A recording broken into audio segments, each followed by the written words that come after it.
Welcome to Story Time.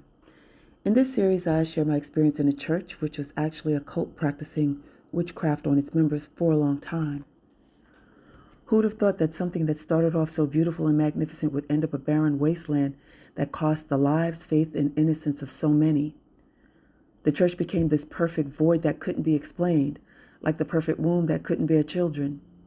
A pattern had emerged that stuck in the back of my mind and wouldn't leave. A brother or sister would be set before us as an example of godliness, consistency, and skill in teaching, preaching, prayer, etc. And just when you're looking to see the evidence of this elevation or promotion, they disappeared, never to be heard from or seen again. One by one, gradually it seemed that the best of the best were just disappearing. At first it wasn't noticeable because with so many different groups and classes and functions that we held, it was normal to go stretches without seeing one another.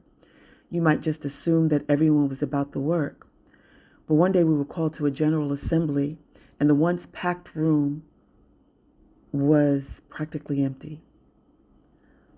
Now, early on, we learned that asking about someone's absence might get you a side eye and your loyalties questioned, so we learned not to ask. Anyone who fell into misfortune after leaving was used as a cautionary tale of the dangers of leaving and the lack of protection outside. Most of the time when someone left, there was no mention or explanation, but if there was, it was, quote, they were jealous of our elders' power, unquote, or, quote, they didn't have the faith to receive their lifestyle, unquote.